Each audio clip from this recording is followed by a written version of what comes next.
안녕하세요. 재테크농부입니다. 오미크론 사태에 대해 현재 상황을 객관적으로 분석해보고 어떤 미국 주식을 주로 봐야 할지 확인해 보겠습니다. 그럼 바로 시작하겠습니다. 구독과 좋아요 부탁드립니다. 해당 영상은 개인적인 의견일 뿐 참고만 부탁드립니다.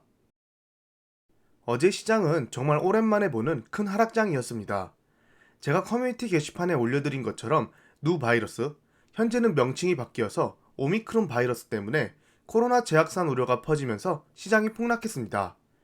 다우는 올해 가장 큰 낙폭을 기록하며 떨어졌습니다. 보시다시피 코로나가 재확산되면 경제가 어려워지므로 금리 인상이 힘들어질 것으로 예상됩니다. 그래서 10년물 채권 금리가 아주 크게 떨어졌습니다. 또한 경제가 활성화하는데 중요한 석유도 사용량이 줄 것으로 보이며 크게 하락했습니다. 나스닥은 고점 대비 크게 떨어지지 않았지만 이게 시작일 수도 있습니다. 그렇다면 앞서 델타 변이일 때는 시장이 어땠을까요? 지금 나스닥 지수에서 파란색 네모 부분이 바로 델타 바이러스가 발표되고 성행했을 때 나스닥 지수입니다. 보시면 델타 변이 때는 약 고점 대비 4% 하락했습니다. 급락할 때는 확진자 수가 폭발적으로 증가할 때입니다. 결국 지금 시장도 오미크론으로 인한 확진자 수가 얼마나 증가하냐, 아니면 치사율이 어느 정도냐에 따라 시장에 큰 영향을 끼칠 듯합니다. 그러면 현재 각 바이오 업체들의 오미크론 백신 개발 현황을 알아보겠습니다. 첫 번째로 화이자 상황입니다. 화이자와 백신을 공동 개발한 바이오엔테크는 새로운 백신을 100일 안에 출고할 수 있다고 밝혔습니다. 그리고 현재 사용되는 백신이 오미크론에 대해 어떤 효과를 갖는지 2주 이내에 발표할 것이라고 했습니다. 또한 올해 여름에 화이자 CEO가 언급한 내용을 보면 새로운 변이에 대해서는 100일 이내에 새로운 버전의 백신을 만들 수 있다고 밝혔습니다. 이런 기대심리 덕분에 어제 장에서 상승한 몇 안 되는 종목 중 하나입니다. 최근 만든 화이자 치료제와 오미크론 관련해서는 언급하지 않았습니다. 이번 화이자 치료제가 오미크론한테 어떤 영향을 끼치는지도 중요한 포인트일 듯합니다. 두 번째는 모더나 상황입니다. 모더나는 공식 사이트에서 발표할 정도로 이번 변이 바이러스에 대해 대응이 빠르며 구체적인 자료들이 많습니다.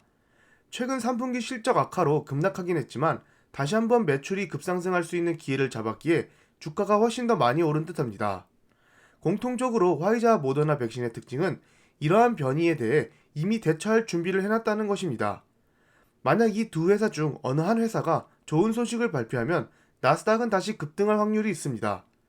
존슨앤존슨과 아스트라제네카는 거의 안 올랐다고 보시면 되고 노바백스가 많이 올랐습니다. 보시다시피 얀센과 아스트라제네카 백신에 대해 테스트 중이라고 밝혔고 노바백스는 이미 발생 당시부터 개발을 시작해 몇 주 안에 테스트 및 생산에 착수할 수 있다고 밝혔습니다. 만약 이렇게만 된다면 세계에서 가장 빨리 백신을 만들고 생산할 수 있다고 생각합니다. 또한 전 FDA 국장인 스콧 고틀립은 미국 CNBC 방송에 나와 남아프리카 공화국 자료를 보면 아직 양이 적지만 아마도 조금 더 전형성이 있는 것 같고 일부 면역 회피도 가능한 듯 하면서도 중요한 것은 이것이 오미크론이 백신으로부터 완전히 빠져나갈 수 있다는 의미가 아니라는 것이라고 말했습니다. 백신은 덜 효과적이게 될 수 있지만 여전히 해당 변이가 광범위하게 퍼지는 것을 막는데 충분하다고 단언했습니다. 이 사람은 코로나19 관련하여 미국 내에서 가장 신뢰받는 사람이라고 합니다. 이 변이 또한 백신으로도 막을 수 있다는 뜻이죠. 현재의 공포지수를 봐보겠습니다. 변동성 지수가 무려 하루 만에 54% 급등했습니다. 제 기억으로는 하루 만에 50% 올랐을 때가 작년 코로나가 처음 시작된 20년 3월쯤 같은데 지금은 그때와 상황이 많이 다르다고 생각합니다. 백신도 있고 어느 정도 코로나에 전 세계가 적응한 상태이죠. 아마 최근 시장이 다시 안정을 찾아가고 신고가를 뚫은 상태니 악재에 대해서 크게 반응한 듯합니다.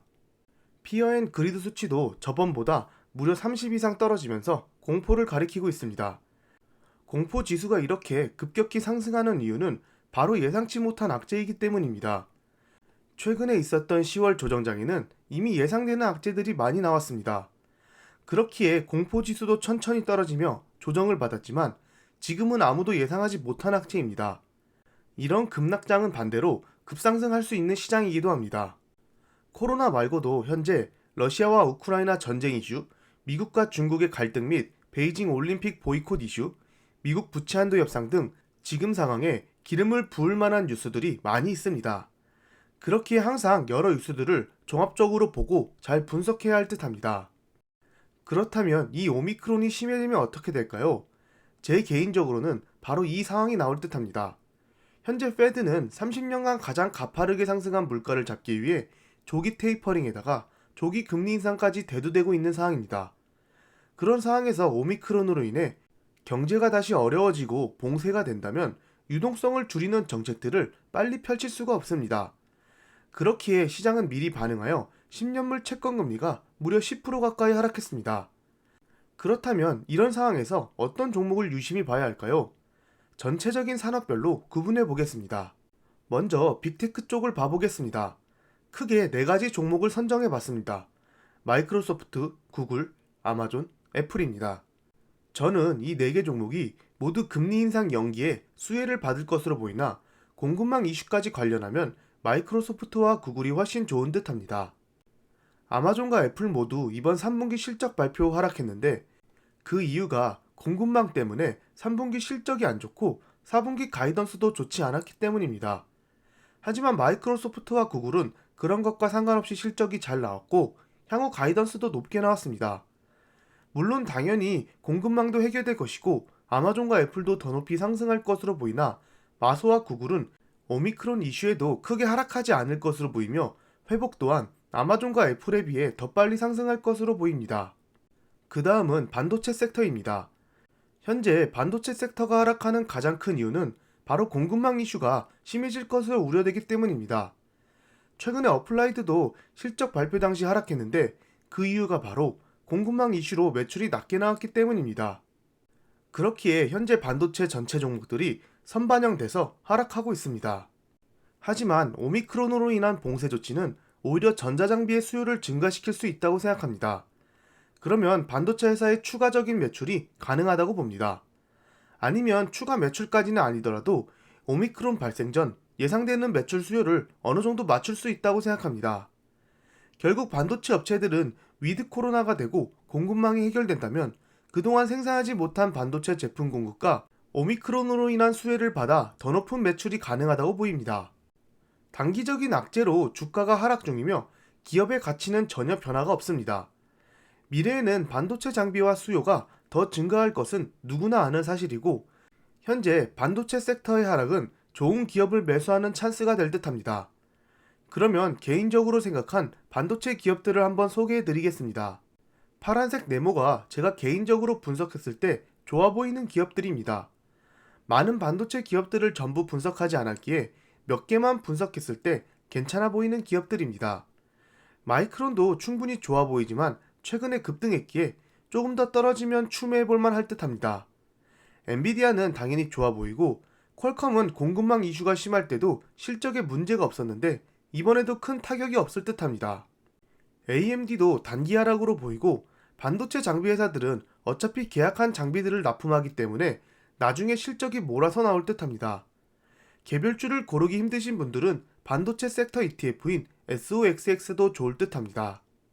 특히나 엔비디아를 매수함에 있어 저 같은 경우는 PER이 80 아래로 떨어지면 매수를 해볼 생각입니다. 최근 1년 사이 PER의 공통적인 특징은 80 아래로 떨어지면 매수 찬스를 주고 있습니다. 물론 앞으로는 어떻게 변할지 모르지만 이런 식으로 본인의 매수 기준을 세워놓으면 멘탈적으로 안심이 됩니다. PER이 80 아래로 떨어지면 매수해서 좋고 80 아래로 안 떨어지고 다시 상승하면 놓쳐서 아쉽지만 그래도 현금을 보유하고 있으므로 계좌의 안정성을 유지하게 됩니다. 그 다음은 위드 코로나 관련 수혜주입니다. 지금 변이 바이러스로 위드 코로나 관련주들이 급락하는데 매수한다는 게 말이 되느냐 라고 생각하실 수 있는데 이럴 때 반대로 생각해서 위드 코로나 시 크게 상승할 종목을 싸게 줄 수 있는 찬스로 생각하셔도 됩니다. 실제로 사람들이 여행하고 백신을 많이 맞으면서 실적이 잘 나온 위드 코로나 기업 2개를 뽑아봤습니다. 바로 에어비앤비와 델타항공입니다. 에어비앤비를 뽑은 이유는 바로 유튜브와 같은 매출 구조를 가지고 있기 때문입니다. 플랫폼만 제공하면 숙박업소에서 알아서 더 잘 팔리려고 꾸미고 업그레이드하기 때문입니다. 일반 호텔들은 침구류도 관리하고 청소도 하고 리모델링을 하면 돈이 들지만 에어비앤비는 그런데 돈을 쓸 필요가 하나도 없습니다. 가만히 있어도 알아서 플랫폼 사용자들이 더 좋은 상품을 내놓기 때문에 큰 비용 없이 발전할 수 있는 기업입니다. 더구나 최근에는 단순 플랫폼 제공뿐만 아니라 숙박 데이터를 통해 여러 가지 사업을 다각화하고 있습니다. 미래의 필수적인 데이터 산업 쪽에도 진출하고 있는 것이죠. 델타항공은 앞으로 위드 코로나 시 가장 먼저 큰 매출을 발생시킬 수 있는 항공사라고 생각하며 코로나 전에도 세계 1위 항공사이며 매출 또한 가장 높았습니다. 특히나 어느 정도 봉쇄 조치가 풀리면서 미국 내 항공 수요가 많이 늘었고 봉쇄 조치를 한다 해도 작년만큼 심하게 하지는 않을 듯합니다. 앞서 보셨다시피 각 바이오사에서 벌써 변이 바이러스에 대해 대처하고 있기 때문이죠. 그 외에도 보시다시피 아메리칸 에어라인, 크루즈 종목인 카니발, 월트 디즈니 등 많은 위드 코로나 주들이 있으니 참고하시면 좋을 듯합니다. 그 다음은 소프트웨어 전문 기업입니다. 이 기업들은 코로나가 심해진다 해도 매출이 하락할 확률이 적습니다. 오히려 비대면 확산으로 인해 수혜를 받을 확률이 높으며 지금 상황은 소프트웨어 전문 기업들한테는 큰 영향이 없을 듯합니다. 바로 어도비와 오라클입니다. 어도비는 제가 10월 조정장에 가장 많이 주운 종목으로 최근 전고점을 뚫을 때 전부 매도했습니다. 다시 들어갈 타이밍을 보고 있는 좋은 기업입니다. 자세한 기업 분석 및 재투자 이유는 아래 고정 댓글에 분석 영상을 달아놓겠습니다. 오라클도 소프트웨어 전문 기업으로 제가 이번 주 영상에서 조정이 올 때 관심 가져볼 만한 종목으로 분석해드렸습니다. 역시나 나스닥이 2% 이상 급락하는데 이 종목들은 크게 하락하지 않았습니다. 이 자료들을 보시면 어도비는 코로나 때 전혀 매출 피해를 입지 않았습니다. 오히려 계속해서 매출이 상승하고 있습니다. 오라클도 코로나로 인해 크게 매출 변화가 없습니다. 어도비가 성장률은 훨씬 커 보이나 오라클 자체가 매출이 워낙 크기 때문에 조금만 증가해도 실질적으로 매출이 많이 증가하게 됩니다. 오라클은 성장성이 적은 대신 보시다시피 배당을 1.39%나 주고 있습니다. 그 다음으로 핀테크 기업을 알아보겠습니다. 최근 마음이 아픈 페이팔과 스퀘어입니다. 보시면 두 종목 전부 코로나로 인한 수혜로 급등했다가 현재는 많이 하락한 상태입니다. 특히나 페이팔이 엄청나게 하락했습니다. 두 기업 다 다시 한번 봉쇄 조치가 시작하고 유동성이 많이 풀리면 상승할 가능성이 있어 보이나 페드에서 어떻게 반응할지 아직은 확실하지 않은 상황입니다. 특히나 역대급으로 돈이 많이 풀린 시점에서 더 풀지는 않을 듯하나 페드에서의 반응과 오미크론의 확산률을 보면서 판단해야 할 듯합니다. 그 다음은 메타버스 관련주들입니다. 봉쇄 조치로 인해 메타버스 시장이 더 가속화될 수 있습니다. 특히나 로블록스는 이러한 봉쇄 조치에 가장 큰 혜택을 받았지만 실제로 위드 코로나가 되면서도 이용자 수가 전혀 줄지 않아서 최근 실적 발표 후 엄청나게 급등했습니다. 현재 메타버스 관련주들이 크게 상승한 모습들을 보여줬는데 급격히 상승한 만큼 어느 정도 큰 하락이 나오고 있습니다. 그리고 메타버스 하면 반도체 관련 주식들이 빠질 수 없습니다. 앞서 보여드린 엔비디아와 AMD 또한 최근 급등 이유가 바로 메타버스 수혜주이기 때문이죠. 그리고 이 뉴스를 보시면 메모리 반도체 업체들도 큰 수혜를 볼 수 있다고 분석했습니다. 메모리 반도체 기업들도 유심히 보면 좋을 듯합니다. 반도체는 정말 여러모로 다 엮여있는 듯합니다. 앞서 나온 종목들을 정리해봤습니다. 빨간색 기업은 고점 대비 10% 이상 하락한 종목들입니다. 아무래도 많이 하락한 종목들은 하이리스크 하이리턴으로 돌아올 확률이 높을 듯하며 오미크론 사태에도 크게 하락하지 않은 종목들은 이러한 이슈가 크게 영향이 없다는 뜻 같습니다. 하지만 예상치 못하게 오미크론 사태가 더욱 심각해지면 여기 있는 종목들도 훨씬 더 빠질 확률이 있기에 항상 분할 매수로 대응하고 한 번에 매수하시면 안 됩니다. 조금씩 자신의 기준에 맞춰 매매를 하셔야 합니다. 특히나 크게 하락한 종목들은 철저히 분석하셔서 정말 확실하다고 판단될 때 투자를 하셔야 합니다. 이번 하락장이 처음이시거나 주식이 아직 어려우신 분들은 시총이 큰 기업들 위주로 보시는 것이 가장 좋을 듯 합니다. 이 자료들은 현재 나온 오미크론 관련 자료들입니다. 왼쪽 자료는 전염 속도로 앞서 나온 델타보다 전염성이 훨씬 크며 오른쪽 자료를 보면 이미 사우스 아프리카에서 엄청나게 퍼지는 것을 볼 수 있습니다. 그리고 이건 개인적인 의견이지만 제가 아는 의사분이 말씀해 주시길 에이즈 환자가 최초 숙주이기에 치사율은 걱정 안 해도 될 것이라고 말씀해 주셨습니다. 왜냐하면 면역력이 제로인 환자라 독성이 조금만 강해도 숙주가 죽어버릴 수 있기에 치사율보다는 전염력에 더 특화됐을 것이라 말씀해 주셨습니다. 그렇기에 지금 보이는 자료처럼 급속도로 퍼지고 있지 않을까 개인적으로 생각됩니다. 이미 위드 코로나 시대고 감기처럼 일상생활에 코로나가 들어오고 있습니다.